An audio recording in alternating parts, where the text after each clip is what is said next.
fidèles téléspectateurs d'Alafia TV, bonjour, bonsoir, où que vous soyez à travers le monde. Bienvenue dans votre émission Purement Jeune, Code 9. Ça fait longtemps et aujourd'hui nous avons un invité de marque pour vous. Début de Ramadan oblige, nous allons parler un tout petit peu de quelques aspects du rôle de la femme et de la place de la femme dans l'islam. Pour ça, accueillons ensemble sur ce plateau Dr Mohamed Meiga. Docteur, ouais. Bonjour. Bonjour. Ça va? Oui, ça va, alhamdoulilah. Vous allez bien? Je vais bien. Alhamdulillah. Alhamdulillah. Ayre kaka nyagami ko yere wara sheninda anasar shen. Aywa bur inshallah. D'accord. Giri non tara inshallah. Aywa bur. Nit ko yedda. OK. Inshallah. À ma gauche, il y a mon binôme de tout le temps, Mr. Adje, le concepteur. Mr. Adje. Oui, Naneshu. Ça va? Ça va bien. Eh, Nia, gazapi. Ah ouais, c'est normal. C'est le concepteur. Mood mehaw, mood Ramadan. Ouais, Alpha Gay Moga veste, c'est normal. D'accord. Sans plus tarder, voici pour vous la première rubrique de cette émission, le parcours de l'invité.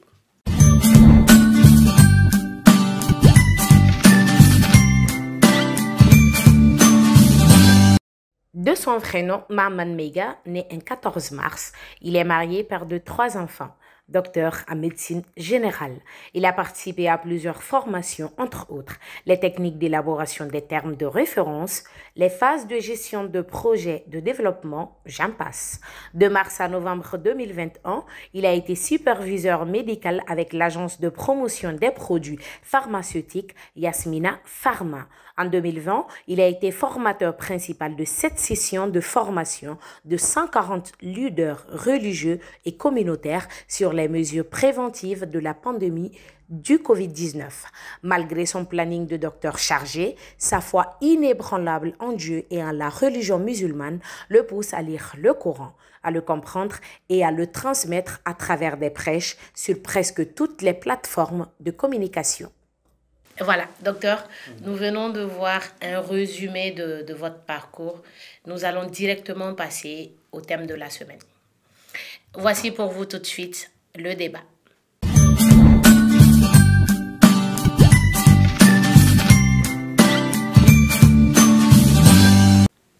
Le thème de cette semaine est la place de la femme dans l'islam.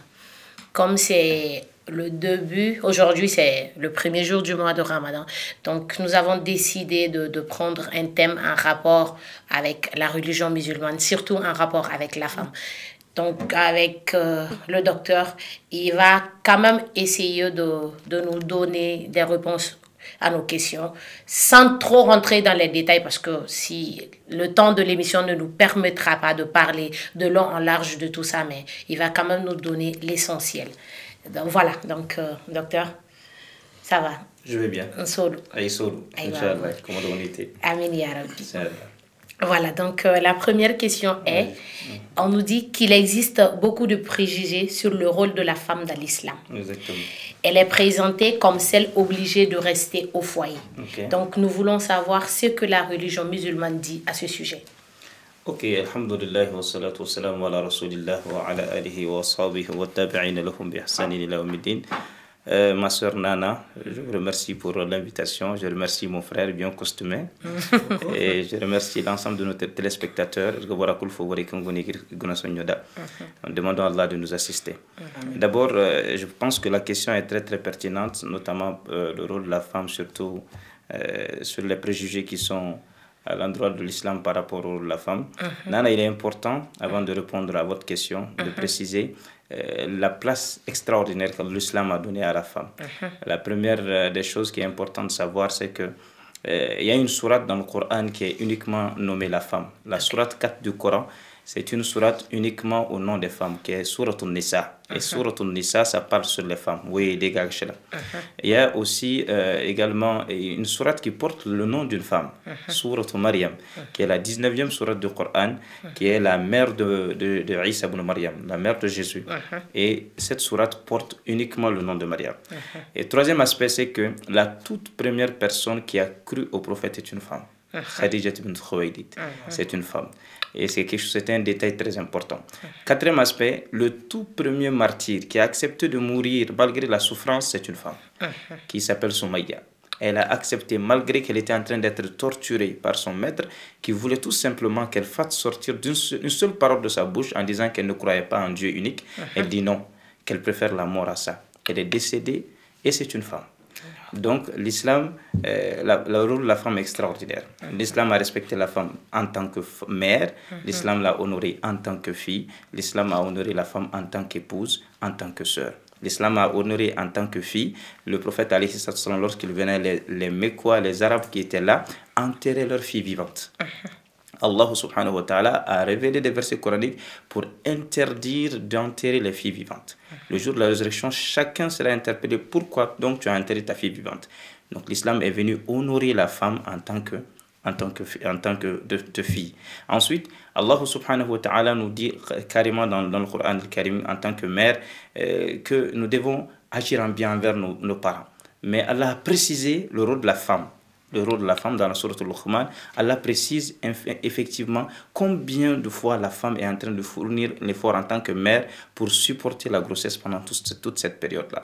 Donc c'est pour ça un homme est venu au messager de Dieu sallallahu alayhi wa sallam, il dit au messager d'Allah, envers mes deux parents, vers qui donc je dois agir en bien pour me rapprocher d'Allah subhanahu wa ta'ala. Le prophète lui dit alayhi salam, ta maman, ummuk, ninya. Ensuite, il demande au prophète qui donc le prophète lui dit ummuk, ninya. Ensuite, le prophète, il dit, j'ai compris au messager de Dieu. Après, le prophète lui dit, Omok, Ligna, ta maman. Jusqu'à 3 reprises. Et à la 4e fois, le prophète lui dit, ton père. Donc, juste pour dire que l'islam a honoré la femme en tant que maman et a recommandé aux enfants d'agir plus en termes de miséricorde à l'endroit de la maman que même à l'endroit du papa. Pour montrer tellement que le rôle de la femme, elle est très importante en islam. Et après ça, comme vous l'avez dit, il y a des préjugés. Ces préjugés, c'est quoi? C'est que beaucoup de personnes pensent que l'islam, dans son fondement, dans ses principes, interdit à la femme de travailler. C'est quelque chose qui est contraire au principe de l'islam. En réalité, certains font allusion à une sourate de Coran, qui est la sourate 33, verset 33. Allah subhanahu wa ta'ala nous dit وَقَرْنَ فِي بُيُوتِكُنَّ وَلَا تَبَرَّجْنَ تَبَرُّجَ الْجَاهِلِيَّةِ الْأُولَى. Allah nous dit dans le Coran, dans cette sourate 33, verset 33, Allah nous dit restez dans vos demeures et ne sortez pas comme sortaient les femmes à l'époque de l'ignorance. Wala tabarrajna tabarruj al-jahiliyya til-oula. Ne sortez pas de vos maisons comme le faisaient les femmes à l'époque de l'ignorance. Donc, certaines personnes qui n'ont pas malheureusement compris que l'islam, le Coran, a besoin d'une interprétation en profondeur. Il est important de savoir le contexte de révélation du verset. Il est important de savoir le contenu même du verset. Et là, c'était révélé pour qu'Allah subhanahu wa ta'ala montre effectivement aux femmes qu'elles ont un rôle dans la famille plus grand que le rôle de l'homme en termes de garde de la famille, de soutien, d'entretien des enfants, d'éducation des enfants. Donc, la présence de la femme dans la famille est une présence qui a beaucoup plus de poids par rapport à celle de l'homme. Mais là, Allah dit « Wala tabarrajana tabarruj al-jahiliyyati al-ula » Ne sortez pas comme font les femmes à l'époque de l'ignorance. Donc, Allah n'empêche pas de sortir. Et dit non, ne sortez pas comme les femmes à l'époque de l'ignorance le faisaient. Parce que les femmes à l'époque de l'ignorance sortaient n'importe comment. Elles sortaient sans pour autant communiquer avec leur mari. Elles sortaient comment dirais-je là, avec n'importe quel type d'habillement. Il y avait un monde, quelque chose d'extraordinaire en Arabie à l'époque. Vous imaginez qu'une femme pouvait aller tout simplement se donner à un homme, un grand notable, pour pouvoir avoir un enfant de ceci, malgré qu'elle soit déjà mariée, et avec l'accord en plus de son mari est content. Vous imaginez? Et l'islam est venu interdire tout ça. Donc, il y a des pratiques de l'ignorance qui étaient pratiquées par les femmes. Le Coran nous dit non. Wala tabarrajna tabarruj al-jahiliyyati al-ula. Pour confirmer encore que la femme travaille, l'épouse du prophète, alayhi salatu wassalam, la première épouse du prophète, c'est Khadija. Khadija est une commerçante. Elle a employé le prophète alayhi salatu wassalam. Le prophète travaille pour elle. Ok? Elle-même elle est commerçante, le prophète est commerçant. Sallallahu alayhi wa sallam. Et malgré qu'il s'est marié avec elle, le prophète n'a pas empêché à ce que Khadija continue son commerce. Et Khadija a beaucoup aidé l'islam à cause de ce qu'elle avait comme fortune. Deuxième aspect, c'est qu'il y avait un chef religieux qu'on appelle Omar ibn Khattab, qui est le deuxième calife qui est devenu le responsable des musulmans, le chef des musulmans, après le décès du prophète et le décès d'Abu Bakr. Et il a décidé de choisir une dame encore comme étant la chef qui s'occupe de l'inspection du marché et de l'inspection de tout ce qui concerne les transactions au niveau des marchés et des musulmans à l'époque dans la ville de Médine. Donc pour nous dire que l'islam effectivement a donné des postes de responsabilité. L'islam a même honoré la femme en fonction de son engagement, de sa connaissance. À l'époque, c'était les femmes qui traitaient les compagnons, paradoxalement. Les compagnons qui étaient les blessés de guerre étaient soignés par des femmes à l'époque parce que c'était elles qui maîtrisaient la médecine. C'était elles qui avaient la connaissance de la médecine, de comment mieux traiter les patients. Et c'était elles qui prenaient soin des compagnons.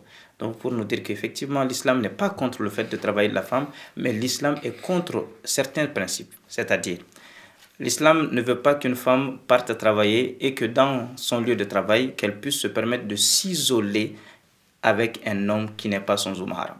Ça, c'est un principe que l'islam condamne fermement. Quelle que soit l'affinité qui est entre vous, quelle que soit la responsabilité, l'islam condamne. Et malheureusement, parfois, on voit ça. L'homme prend la secrétaire, même si elle est homme marié, avec le patron, comme c'est le patron, on boucle.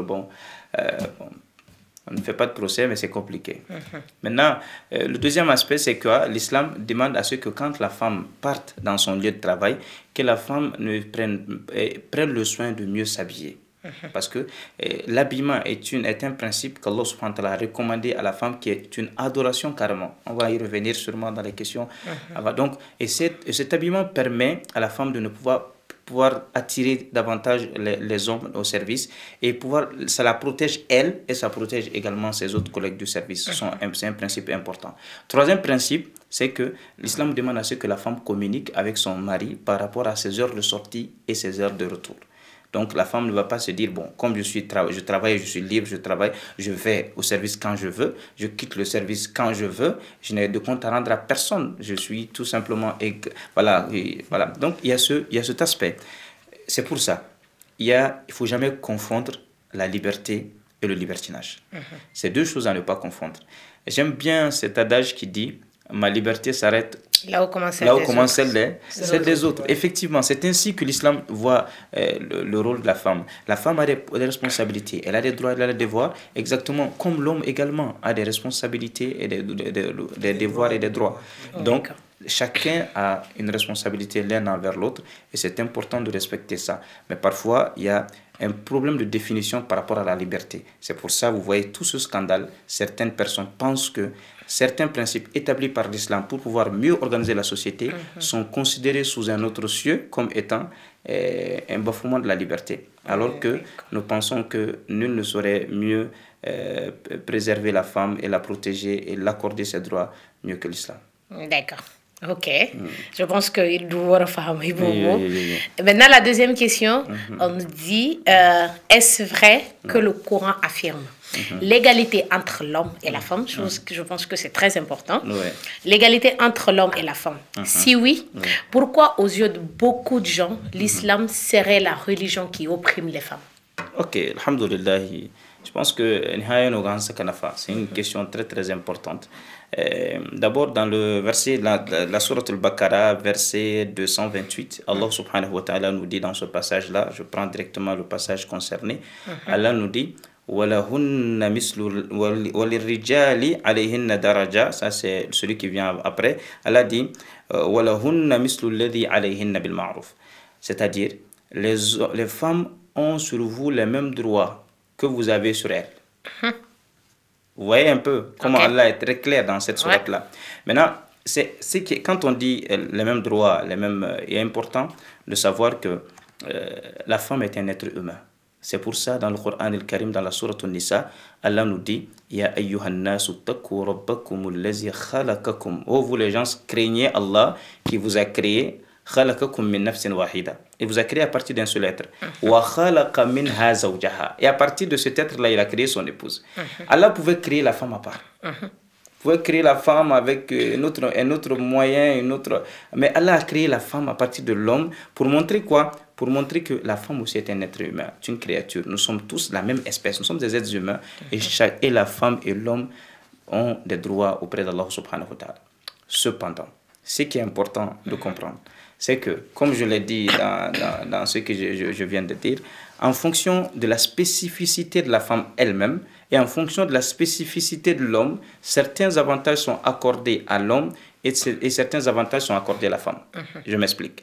C'est-à-dire, vous allez voir en Occident, les Occidentaux, certains qui n'ont pas bien compris les principes de l'islam, critiquent l'islam en disant que, par exemple, dans le principe de l'héritage, l'islam donne 2 parts à l'homme, tandis que l'islam donne 1 part à la femme. Vous voyez? Donc, quand on part sur une analogie tout simplement simpliste, on se dit que, bon, est-ce que ça, c'est pas quand même bien, c'est pas bien, pourquoi pas, égaux. Mais quand on revient plus, quand on réfléchit plus mûrement, ce qui est extraordinaire de comprendre, c'est que la responsabilité de la femme est placée sous son frère. Par exemple, quand une femme n'a pas son mari à côté, n'a pas son père à côté, le frère a obligation de prendre cette femme, sa soeur en charge. Alors que la sœur n'a pas cette obligation, vice-versa. L'obligation de la prise en charge de la femme est obligatoire non seulement sur son père, sur son frère, sur son mari. Donc ça va. Et ce qui fait qu'il est donc nécessaire, important de mettre ce frère et ce mari dans des conditions qu'il faut pour pouvoir permettre au moins d'assurer cette responsabilité. C'est comme dans un pays actuellement, le président de la transition, son excellence Assimi Goïta, il est président, n'est-ce pas? Il est un citoyen comme nous autres, n'est-ce pas? Et normalement, on a les mêmes droits, les mêmes devoirs. Cependant, il a des privilèges à cause de son poste, à cause de sa responsabilité. Sinon, moi, je circule dans les villes de Bamako, je ne me vois pas avec des motards. Et je ne veux pas dire que ce n'est pas, c'est un manque de respect, je ne veux pas dire que ce n'est pas équitable, non. Ouais. Je pense qu'il y a ce principe qu'il faut comprendre et beaucoup de personnes se basent sur des petits détails comme ça pour essayer d'attaquer l'islam, pour montrer que l'islam réprime les femmes et retire la femme à ses droits. D'accord. Maintenant, il est souvent écrit dans la même optique dans le Coran, parce que, bon, d'accord, je lis quand même le Coran. Je lis le Coran et je vois généralement, on dit les croyants et les croyantes. Quand Dieu s'adresse aux croyants, Dieu pouvait écrire seulement les croyants. Mais Dieu écrit très souvent les croyants et les croyantes. Et devant Dieu, tout croyant, homme comme femme, qui fait de bonnes actions entrera au paradis. Alors, est-ce que vous confirmez ce passage-là? D'abord, je suis très content que Nana lise le Coran, ça c'est déjà bien. Et je l'encourage et je pense que nos téléspectateurs de Quad 9, j'invite les uns et les autres à lire le Coran al-Karim. Parce que là, ça montre effectivement que vous avez la chance de lire le Coran al-Karim. Dans un des versets du Coran, dans Surat al-Ahzab, Surat 33, verset 35, dans cette sourate, vous pouvez extraordinairement écouter ça. Je me permets de réciter ce verset qui est très très intéressant. Et dans la récitation, vous allez vous rendre compte que Allah évoque la femme, évoque l'homme, évoque la femme, évoque l'homme. Allah dit A'udhu billahi minash shaytanir rajim. إن المسلمين والمسلمات والمؤمنين والمؤمنات والقانتين والقانتات والصادقين والصادقات والصابرين والصابرات والخاشعين والخاشعات والمتصدقين والمتصدقات والصائمين والصائمات والحافظين فروجهم والحافظات والذاكرين الله كثيرا والذاكرات أعد الله لهم مغفرة وأجرا عظيما. صدق الله العظيم. Qu'est-ce que vous avez remarqué? J'ai dit muslimina, muslimati, mu'minina, mu'minati.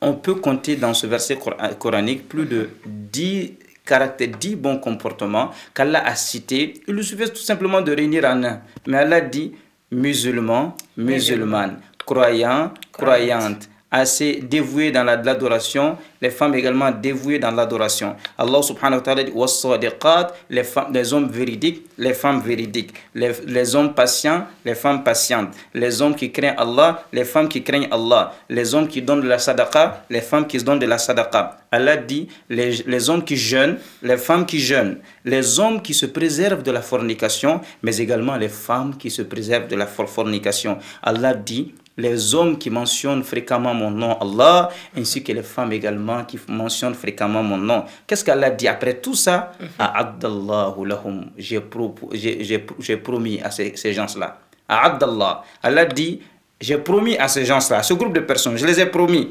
maghfiratan, mon pardon, aina ayafa, aina niche, borwoyao, aina yafa, wenda are kan gonda tabihenna, aina yafa niche, je les ai accordé mon pardon. Et un très grand salaire, et un très grand. Et ça, c'est quoi? C'est le paradis. Donc, pour répondre à votre question et confirmer ce que vous êtes en train de dire, l'islam a mis les femmes. Si la femme pieuse, ça donne à ce qu'Allah subhanahu wa ta'ala aime, Allah le récompense par le paradis. Et je vais vous confier un secret qui va plaire aux femmes. D'accord. Vous savez, dans le paradis, il y a déjà des femmes qui ne sont pas passées par ce bas monde-là. Vous voyez, un gol comme on a béha kan erjan. Ngashi gani hurin ain. Ni wédi afo kulit ko diani sallallahu alayhi wa sallam. Bandanga tufa hinne. Ne serait-ce que la salive de ces femmes-là, nana dang teko harora ga go barme. Ne serait-ce que la salive de ces femmes qui sont déjà au paradis, leur salive là ga teko haro barme. Et ces femmes-là ont une beauté extraordinaire. Elles dégagent une lumière splendide. Le prophète dit alayhi salam, ces femmes-là, malgré leur beauté, une femme musulmane qui vient dans ce bas monde-là, qui fait des difficultés, qui jeûne, qui est enfante, qui fait tout ce qu'il y a à faire dans ce bas monde-là, et qui meurt, qui va dans le paradis. Il dit que quand tu compares et qui va dans le paradis, quand tu la compares, tu compares cette femme-là à cette Hourin Ain, tu vas penser que la femme qui a quitté ce bas monde-là, la croyante, que la Hourin Ain qui est dans son paradis, c'est son esclave, en termes de beauté. Tellement ce n'est pas comparable. C'est comme quand tu viens dans le cours, tu vois la patronne bien habillée et tu vois la bonne à côté. Tu n'as pas la plaisir parfois de poser trop de questions. Hein? Donc parfois, il n'y a pas la nécessité de poser trop de questions. Voilà. Donc c'est juste pour dire que combien l'islam a honoré autant l'homme, mais également autant la femme, mais l'indicateur avec lequel Allah subhanahu wa ta'ala a mesuré nos performances, c'est surtout notre comportement et notre crainte. Ce que nous faisons en bonne action et notre crainte. Qu'on soit femme ou homme, nous serons récompensés auprès d'Allah subhanahu wa ta'ala. Ouais. D'accord. Maintenant, docteur, est-ce vrai aussi que le Coran expose la complémentarité entre l'homme et la femme qui sont en couple? Et le Coran dit aussi que la femme est la sœur germaine de l'homme. Ok, bon, sœur germaine, c'est pas trop bien. Je ne sais pas très bien ce qu'on veut dire par sœur germaine, mais déjà, je pense que ça répond un peu à ce qu'on avait dit au tout début.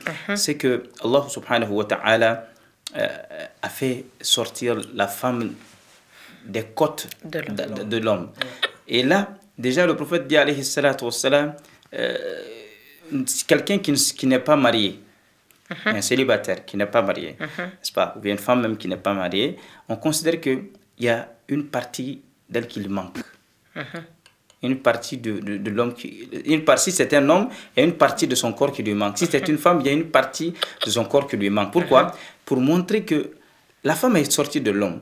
Donc, pour que l'homme soit quelqu'un de complet, il faut faire venir cette femme-là. Donc, c'est très important. C'est pour montrer qu'effectivement, cette complémentarité. Mais cette complémentarité va au-delà de ça. Ça, c'est dans le fait déjà qu'Allah nous a créés ainsi. Nous sommes dépendants l'un de l'autre. Allah va loin. Allah subhanahu wa ta'ala nous dit dans un verset qui est en lien avec le Ramadan, Allah nous dit effectivement que c'est possible pour les hommes qui veulent rapprocher leurs épouses pendant le mois de Ramadan de le faire. Il n'y a pas de problème. Moi, Allah, j'ai permis pour vous les hommes qui veulent aller vers vos épouses la nuit du Ramadan, il n'y a pas de problème. Mais la journée, abstenez-vous. Maintenant, dans ce même verset, Allah subhanahu wa ta'ala nous dit Hunna libasul lakum wa antum libasul lahun. Ces femmes-là, ces épouses-là sont pour vous des couvertures. Et vous êtes également pour elles des couvertures. Aïwa. Maintenant, des couvertures, le même mot a été utilisé et pour l'homme et pour la femme. Donc ça veut dire que cette couverture-là, c'est nécessaire. Si je ne suis pas couverte, je suis complètement nu. Donc, et cette couverture me permet de pouvoir m'aider à pouvoir cacher ou bien à pouvoir protéger ces défauts, les défauts que j'ai en moi. C'est pourquoi les savants ont traduit cette couverture en plusieurs sens. Certains disent non. Dans un couple, l'homme a ses qualités, n'est-ce pas? Mais il a ses défauts. C'est vrai. La femme vient, elle a ses qualités, mais elle a ses défauts. Maintenant, cette complémentarité est quoi? L'homme va mettre ses qualités au profit de la femme également mettra ses qualités au profit de l'homme. Et quand on prend l'exemple direct sur le prophète alayhi salatu wassalam, vous imaginez, le prophète alayhi salatu wassalam a épousé qui? Khadija bint Khuwaylid, qui est âgée plus que le prophète de 15 ans. 15 ans. Tu vois? Et maintenant, comment on voit cette complémentarité? C'est que Khadija bint Khuwaylid, lorsque le prophète alayhi salatu wassalam a été visité par l'ange dans la grotte, le prophète a eu peur. Il a eu peur. C'était sa première fois de voir un ange. À Humbour, il est venu rapidement chez lui à la maison, à Zuraka. Il avait peur. Il dit à sa femme, Zammilouni, Zammilouni, donne-moi une couverture. Sa femme Khadija, regarde la stabilité extraordinaire qu'elle avait. Sa stabilité extraordinaire lui permet de dire au prophète, quand le prophète lui dit, je suis en train de devenir fou, il dit non. Il dit au prophète, tu ne peux pas devenir ça. Tu ne peux pas être atteint par les djinns. Non. Pourquoi? Tu es quelqu'un qui lie les liens de parenté. Tu es quelqu'un qui s'occupe bien de l'orphelin. Tu ne mens pas. Tu es connu par ton honnêteté. Il a commencé à réciter toutes les valeurs que le prophète a pour lui donner cette tranquillité spirituelle, morale, pour qu'il puisse s'apaiser. Tu vois, hein? Sagesse de la femme. Na oui faut une notion de charger. Oche ko tondo de hinne. Atila sukola mo hollo. Wadi ma atila sukola mo hollo.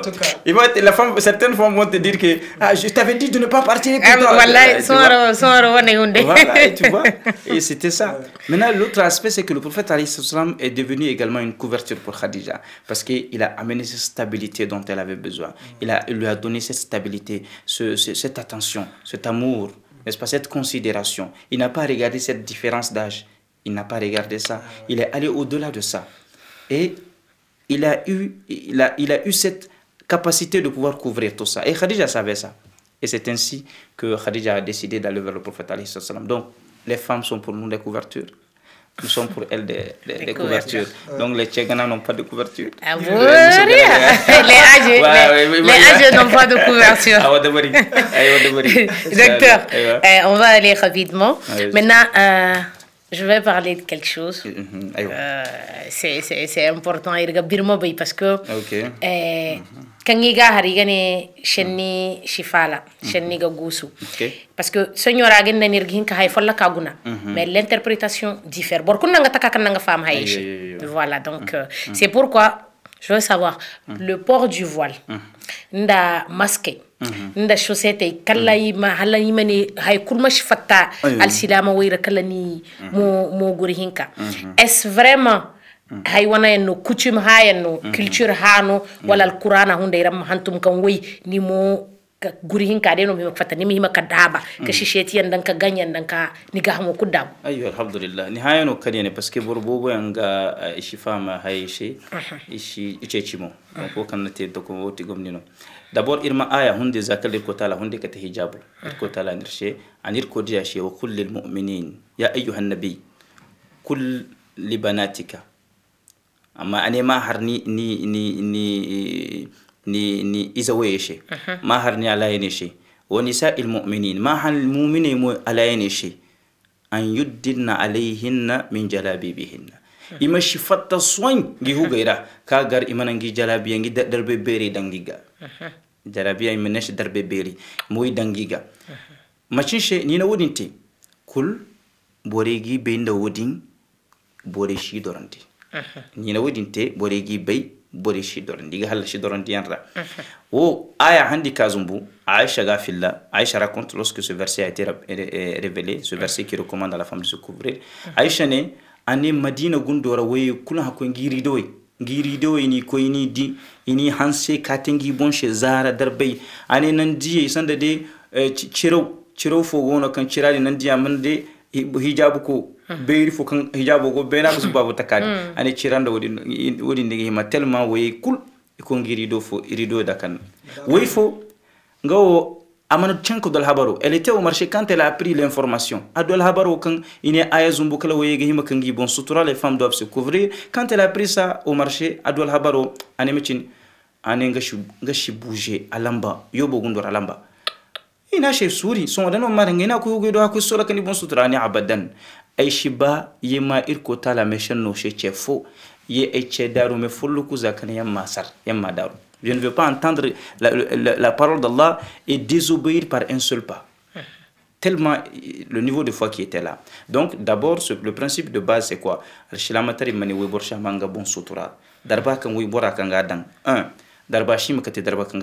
Donc, l'habit ne doit pas être un habit serré, trop serré. 2, l'habit ne doit pas être un habit transparent.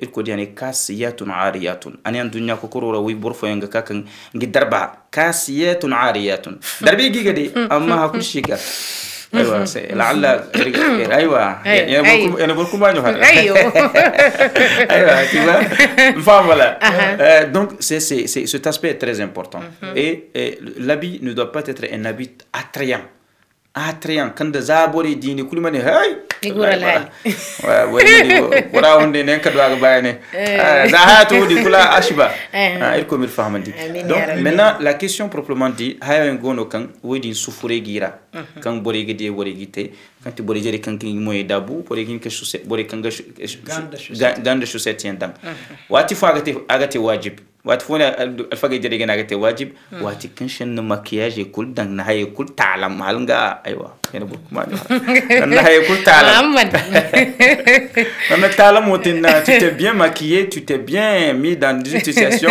Donc l'islam te dit hey so dey adabu so c'est très moné adabu. Maintenant lorsque na jabida na jabinda hayin dan gadi kan mashallah ni kabo talam yangono ni madabu. Donc ça c'est nungurora alfaga jeri gani wajibi no diga parce que itala menin ki katre mais dans ce cas na talam shiniga alshama tare mane ni monduma ma kul sutura ni gahamo kul mu sutura ni monduma ma bartare ndani kabe hinka woni ni go tare tal ku shira biznillah tabaraka. Donc ça c'est un peu ça. L'islam recommande à ce qu'on fasse passer le voile sur l'ensemble du corps, que ça ne soit pas attrayant, que ça ne soit pas serré, ainsi de suite, et qu'on puisse exposer notre visage et la paume de nos deux mains. D'accord, c'est important. C'est important. Ok, maman, maintenant, excision. Maintenant, l'excision est-elle seulement une pratique africaine ou c'est prôné par la religion musulmane? Ok. D'accord, je pense que si on s'attaque à la question telle qu'elle est posée, d'abord c'est une pratique africaine, bien que ce soit l'islam.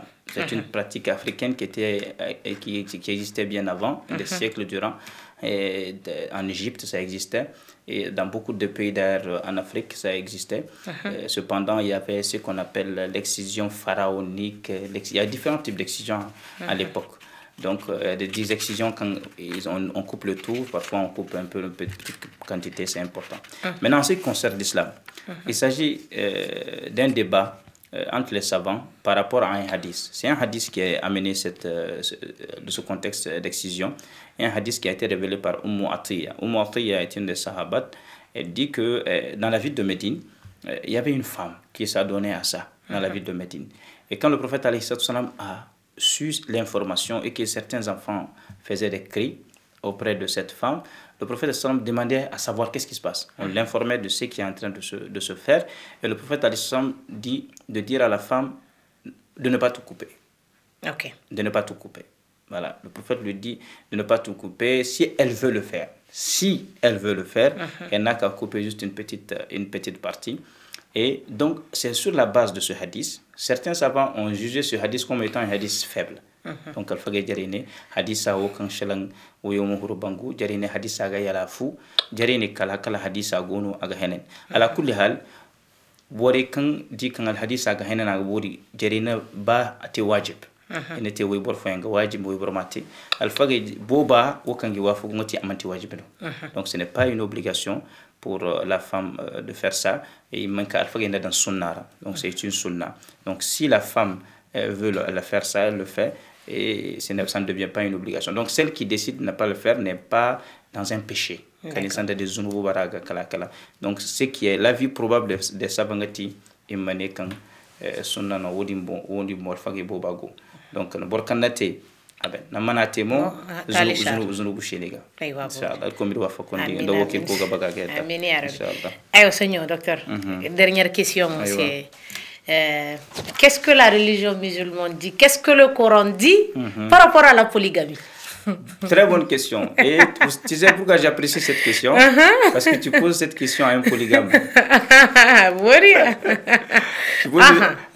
Et c'est important de le savoir parce que la polygamie, d'abord, l'islam est basé sur les principes coraniques et les principes de la sunna du prophète.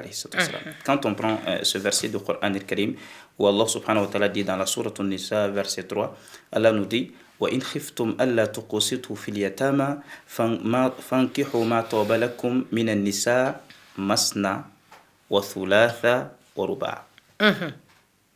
Allah subhanahu wa ta'ala dit si vous craignez en épousant des orphelines, c'était dans un cas des orphelines, de vous montrer injuste envers elles, sachez qu'il vous est permis d'épouser en dehors d'elles, parmi les femmes de votre choix, 2, 3 ou 4.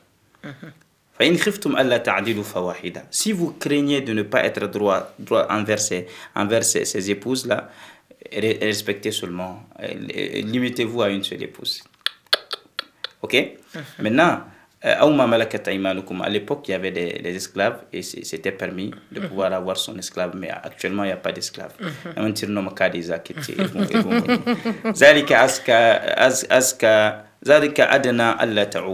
Donc Allah subhanahu wa ta'ala donc la polygamie effectivement est un principe islamique. C'est pour ça il n'est pas conseillé pour le musulman, surtout homme, de signer la monogamie parce que tu te fermes les portes qu'Allah t'a ouvertes. Tu t'interdis quelque chose qu'Allah t'a ouvert. Tu regardes le visage de Nana ou tu regardes le visage de ton prétendante et tu te dis que donc je vais me limiter à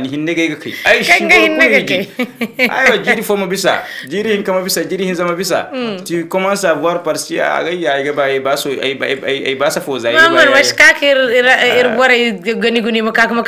tentation de polygamie donc c'est juste pour dire que la polygamie est un principe en islam, elle est permise en islam, mais il est important quand même de dire que c'est avec ses conditions. Il ne s'agit pas de se lancer dans la polygamie comme ça. Et pour un homme qui veut aller vers la polygamie, premièrement, l'homme doit être quelqu'un qui a la capacité physique de pouvoir satisfaire plusieurs femmes. C'est important. Nangate nga ba moy ala in fo hiji ala hin kanji kala gahambano mur baranga bor kan shinda gahambani kan da kain ka way bor fo hunday ngin kangal hako na shinda wo kan aga hima yalla ashima mane mako ala in hin kanta da wodi islam tarishi ashi wafa kunda et kanto c'est que la polygamie il s'agit de la faire, ce n'est pas en vengeance.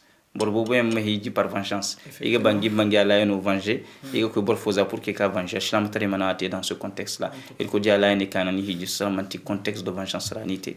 Borma ala ni hiji nanga banga di kanga ba mahiji ngahiji mais ni ala no kan kunengo mashata shekenandie mashihiji pour que kachaba shekan ba mantinga no ngahin kadu kala ma bekan woyo kan goni kone kan jin agonda keido agonda makama agonda hafo kani suri itejo kango kashini bay.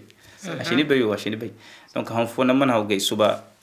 cette nouvelle que tu es en train d'inviter là, demain là, tu vas apprécier ta première plus que par rapport à elle. Donc, c'est important de savoir qu'il ne s'agit pas seulement de se marier pour se marier, il s'agit de suivre le principe de l'islam en matière de mariage.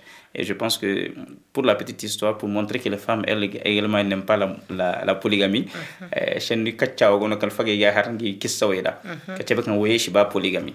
Way bora wo aro ngandanga aro gabanga mala en hinkanta za aga humbura aro go hum hansaka humbur go kul ngala en jina aro binde bon koyno izo na gabaga aga banga mo bon koyno izo hiji kate deuxième il veut épouser la fille même du roi. Donc il veut avoir les stratégies pour convaincre son épouse. Convaincu quoi. Il laisse la nuit,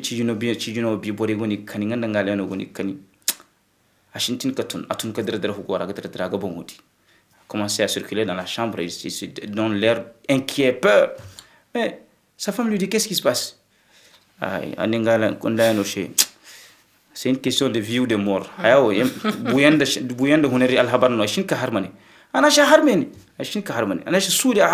femme a commencé à s'inquiéter.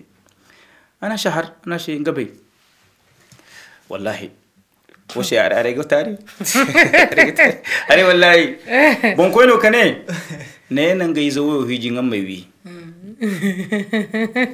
le roi me dit que si je n'épouse pas sa fille, qu'il va me tuer. Donc lui il pense que quelle est la réponse logique de sa femme?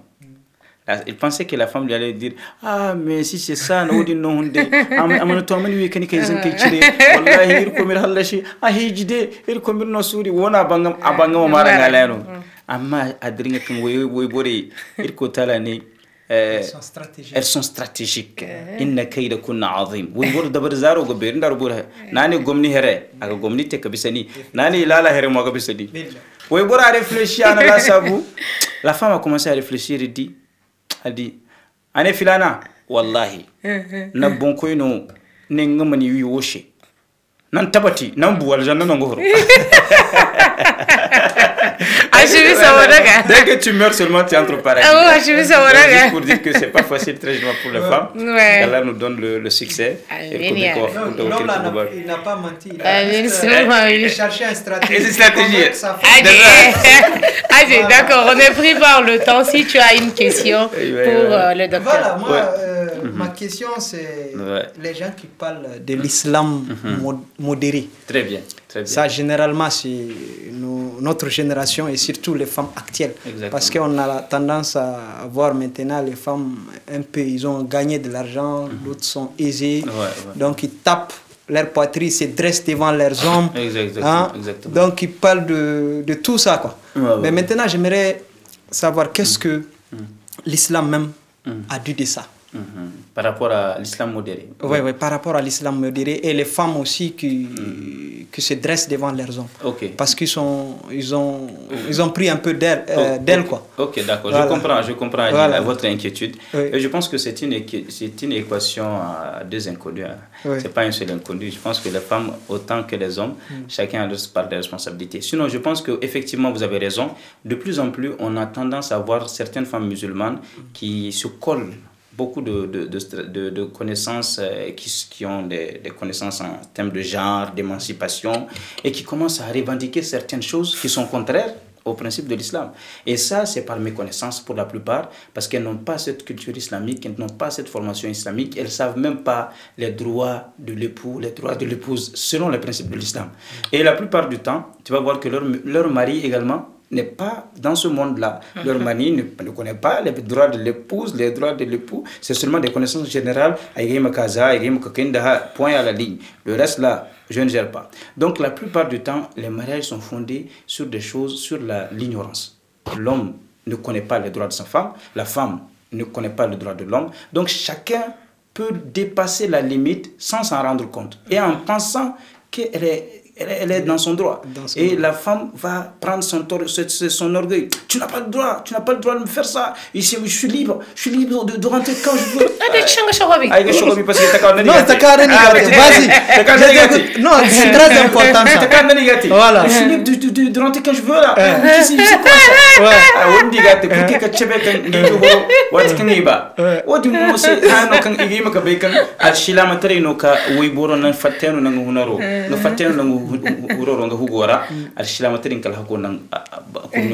c'est responsable.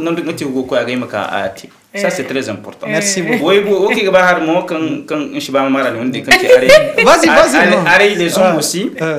Les hommes aussi exagèrent. Parfois, le fait qu'ils ne connaissent pas les droits des femmes,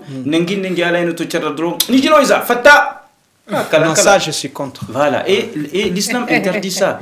L'islam interdit ça. L'homme pense que comme Gawana Hugo, Gako Hugo de, Nakata Nado, Klago Gari, Shilamatri, Nawadi Ganji, Nialayan, Shakatari Hugo Abadan, Ilkona Ganji, Zumbu Beribara. Effectivement. Sauf na Dalil qui Kentagono Kan, Alvdali Kan Katenachin du Hunde, il peut avoir question de vie ou de mort, quelque chose de. Sinon, c'est interdit pour l'homme Manini Moyo Katri. Donc parfois aussi, nous les hommes, on exagère. Takafono ni Wangate Borka Inchichanka Horo. Ngonda ni cerwe ngonda ni haye bore kanga diye kubara nga kanga ba ni ala no mo amate manal malaika nga kanga huro 2h 4h du matin. Non, ça c'est et pas, tu ça exiges irresponsable. Voilà, tu veux qu'elle te donne quelque chose que tu n'es pas en train de lui donner. Donc c'est important que chacun, et l'homme et la femme s'assument, mais je dis et je répète tout simplement radina chikabe erin kashira dinabe c'est très wallahi kashira dinabe erin kira dinade talada. Et surtout, on est très fort dans Shobi na Sarcheli Bobao. Mais à Boba Dina Chekeno Kati, Namantu Kinachu Gandara Kirip Irhaida Dang, Tuari Kalergi Chokena, Mendir Benit Choku Yankul, what did you Kuriga? Amin Soumali. Vraiment, docteur Mohamed. Vraiment, on espère qu'on pourra en ce que nous faisons. Ainsi met fin à ce débat. Maintenant, voici pour vous tout de suite la rubrique de Mr. Adje, le concepteur Découverte Talent.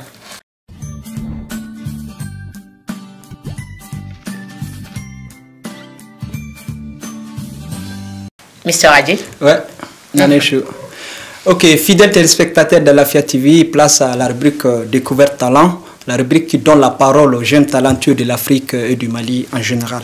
Sur ce, j'ai fait venir l'influenceuse Tichou in Niger. Elle est influenceuse, elle chante, en même temps elle fait des vidéos cachées, caméra cachée, on peut dire ça comme ça. Tichou, bonsoir. Bonsoir. Soyez la bienvenue. Merci beaucoup. Voilà. Ok, avant de commencer, voici la biographie de Tichou in Niger. Tichou in Niger, artiste, chanteuse, comédienne, âgée de 21 ans qui quitte son pays natal pour un autre pays qui est le Mali, juste pour pouvoir réaliser son rêve. Tichou in Niger, qui a débuté sa carrière musicale en 2020, est en préparation de son premier album qui n'est pas encore terminé. Une vraie actrice comédienne dans le groupe Raidiz qui joue un rôle exceptionnel. Tichou in Niger, une fille très adorable qui commence par marquer le monde entier par ses vidéos de caméra cachée. Demande en mariage aux hommes inconnus et plein d'autres choses. En un mot, Tichou in Niger donne la joie de vivre. Donc Tichou, bonsoir. Bonsoir. Ça va? Ça va, machallah. Il faut te présenter, dire ton pays natal ouais. Et pourquoi tu es venu ici au Mali. D'accord. Oui. Moi, c'est Tichou in Niger, mais du vrai nom Fatoumata Ibrahim. Je suis ici au Mali pour ma carrière musicale.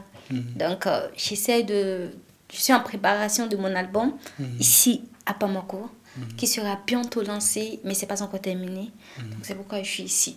Pour le travail, au fait. Ok, il faut nous donner la signification de Tichou in Niger. Ça signifie quoi? C'est un concept ou bien quoi? En fait, Tichou Niger, c'est Tichou dans le Niger. Tichou dans le Niger. En fait, ce que je veux dire par là, c'est comme une légende. Une légende dans le Niger. C'est ça, Tichou in Niger.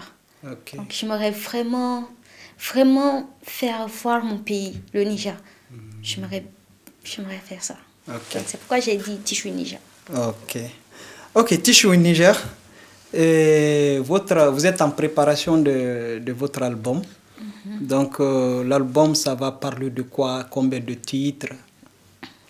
L'album, 12 titres. 12 titres. Ok. Ouais.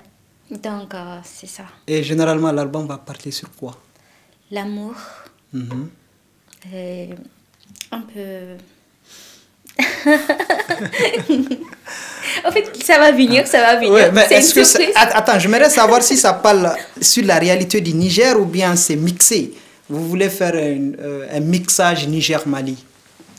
Un peu. Oui, un peu. Mixage Niger-Mali. Ouais. Et qui est en train de financer l'album? C'est vous ou bien c'est... Il y a moi et puis Ali Castro, le manager de Sidiki Diabaté. Ouais. Ouais, dans la vidéo TikTok, je vous ai vu avec Sidiki Diabaté, vous voulez faire featuring ensemble ou bien... Donc, c'est en cours. Ah, c'est en cours. Ok. Nanéchou, Oui, tu as quelques questions à poser à notre invité. Tichou, Nanichou, il y a des choux ici, il y a des choux. Non, moi c'est Mister Adjei. Ok, d'accord. Quel est le plus grand rêve de Tichou? Comme vous voulez être une légende, comme vous l'avez dit tout à l'heure, c'est quoi votre plus grand rêve?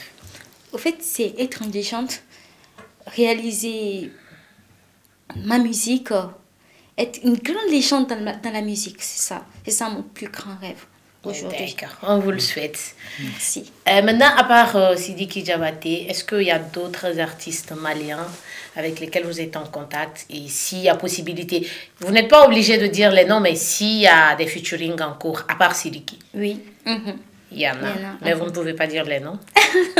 Ok, non. Juste... Non. D'accord, il n'y a pas de souci. C'est ce que je voulais savoir. Ok, Tichou Niger. Oui. J'ai constaté que vous êtes aussi une influenceuse sur les réseaux sociaux, surtout sur TikTok. Oui. Apparemment, vous faites des vidéos caméra cachée. Et tu arrives à faire ça comment? Tu demandes des mariages avec les hommes, les inconnus. Voilà. D'accord. Donc, comme ça, les caméras cachées, souvent on me frappe. Hein? Ah bon? Souvent on me tape, mais comme ça, juste pour faire plaisir aux fans en fait. C'est pourquoi je fais les caméras cachées. C'est pour avoir des abonnés ou? Pas vraiment. Madeleine, pas vraiment ça, mais ça aussi. Mais bien sûr, on travaille, c'est pour avoir des abonnés, c'est pour avoir quelque chose en retour, n'est-ce pas? Mais juste pour faire plaisir aussi aux fans, machallah. Ok. Est-ce que tu arrives à gagner sur TikTok à travers tes vidéos? Sur TikTok même, non. Peut-être où on peut gagner des contrats. Les boissons peuvent nous appeler, les entreprises, on a besoin de vous pour une pub, des trucs comme ça. Donc, à travers TikTok. Oui, à travers TikTok, on peut gagner des contrats, mais pas TikTok même. Ok, c'est compris, c'est très important. Et la relation qui est entre toi et Maki aussi, qui est un grand influenceur, il a passé sur le plateau, un grand séducteur aussi. Hein. C'est le début du mois béni de Ramadan. Maki, il n'y a rien entre nous, c'est une amie. C'est une amie. Non, vous allez chanter ensemble ou bien? Oui, parce que lui aussi, c'est un chanteur. Okay. On prépare quelque chose. Ensemble. Ok, bonne chance. Merci beaucoup. Bonne chance en tout cas. Donc, si vous avez quelque chose à dire à vos fans du Mali et du Niger, voici le plateau est à vous. Ok. Ce que j'ai à dire, restons positifs, comme je l'ai dit souvent. Et je sais pas trop quoi.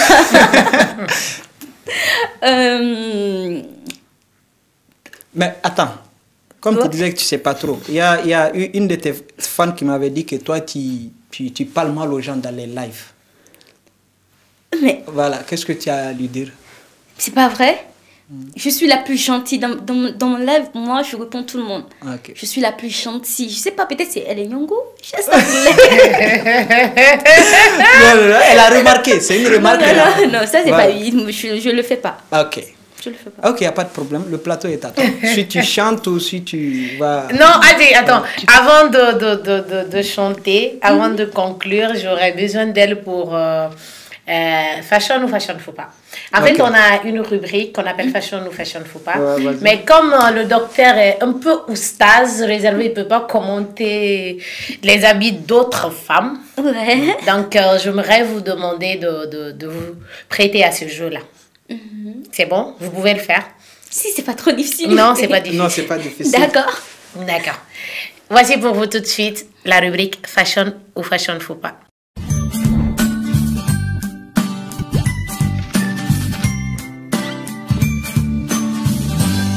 Alors, comme je vous disais tout à l'heure, fashion ou fashion faut pas, on va vous montrer 2 images.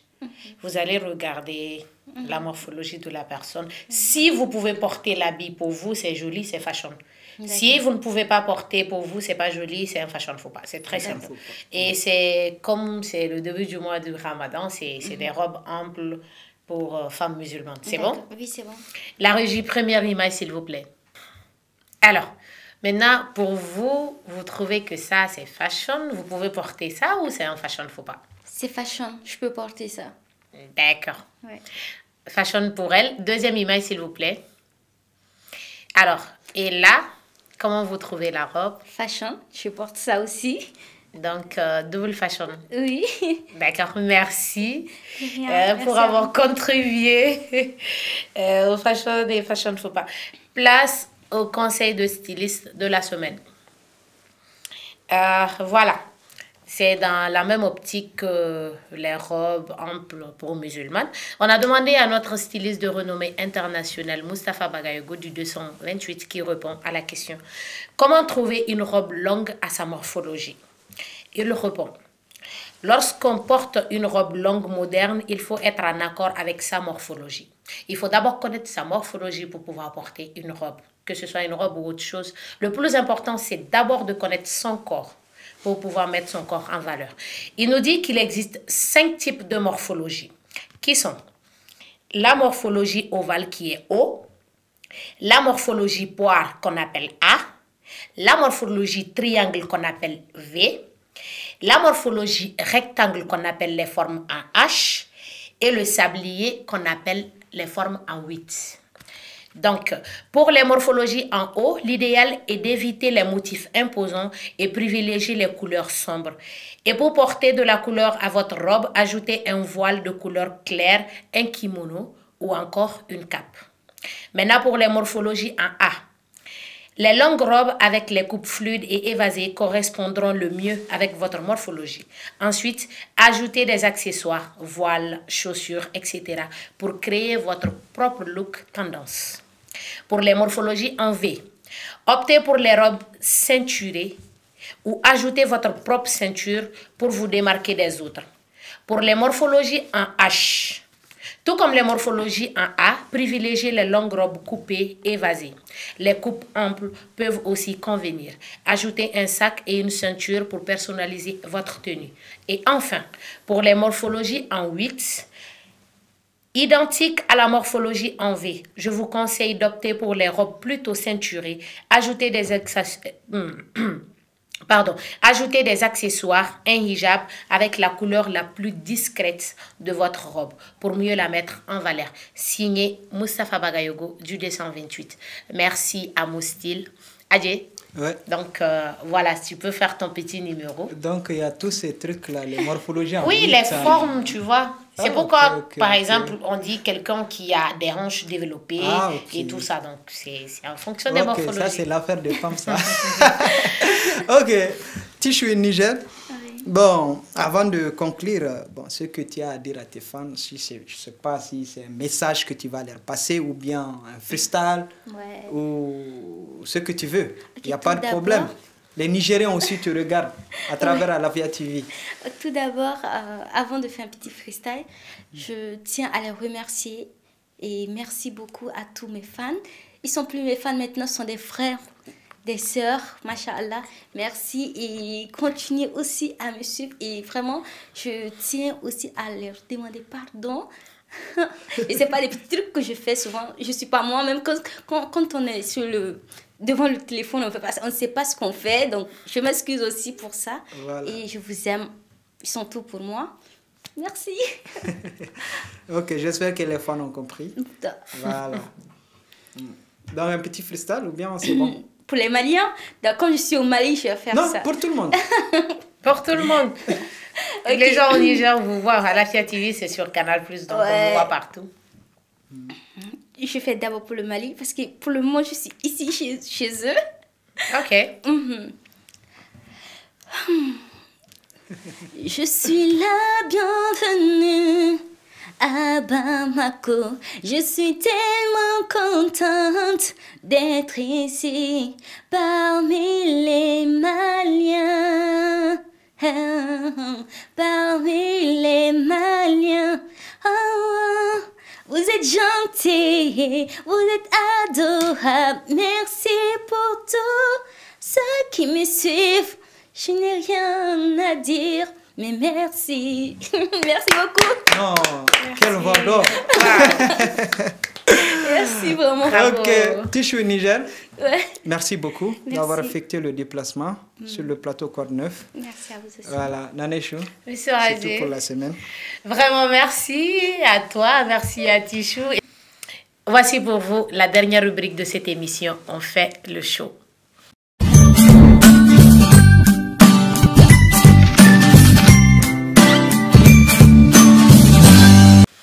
Bon, docteur Mahamat, ayo, irshini nang avant que makoy.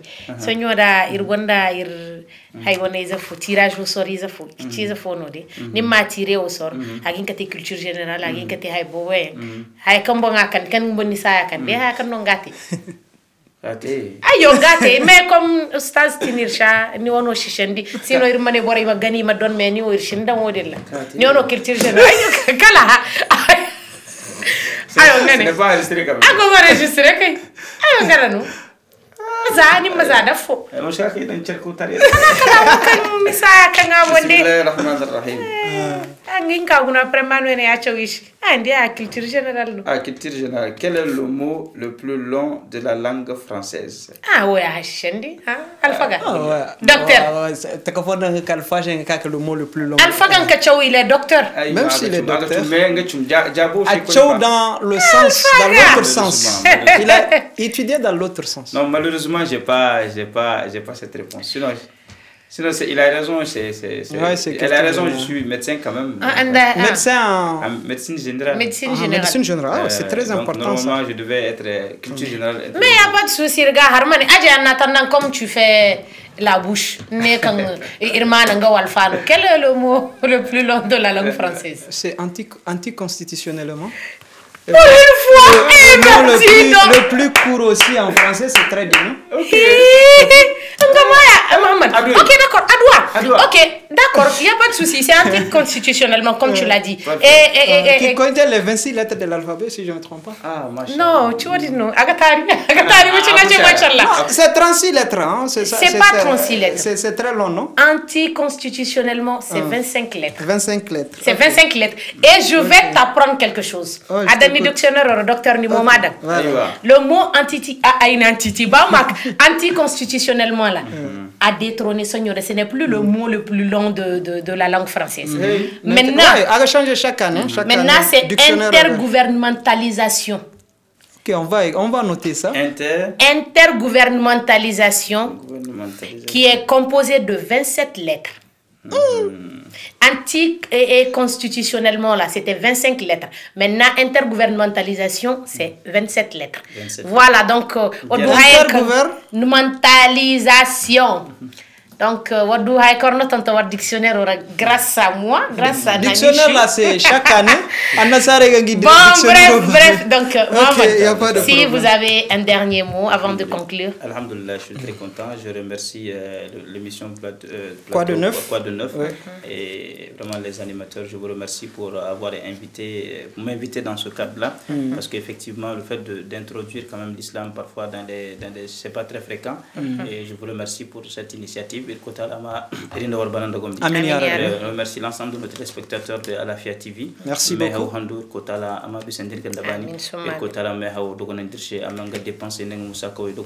Que Dieu nous aide à vraiment l'adorer convenablement, à nous rapprocher de lui pendant ce mois béni de Ramadan. Amin.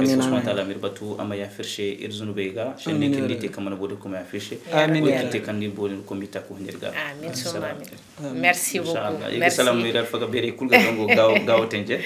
Alpha Umar, Alpha Isa, Alpha Beri, Kulkango Gawar, Bori Kulkan Yenema, Harkotara, Irinde Kulbatu, Amaslam Tarijer. Amin. Docteur Maman Nirgani Fondogoy, la déplacement, on a Kayango. Monsieur Adjé, un dernier mot. Non, moi, il m'a garé vraiment. Il y a Gawal Fage, il y a Mali Fage, il m'a garé vraiment. Pour la paix et la réconciliation au Mali et que crise politique au Kalirgo Mehinka Haïwana Irgaka Kouro Modi Kare Mora Fara Yangono et voilà et merci beaucoup.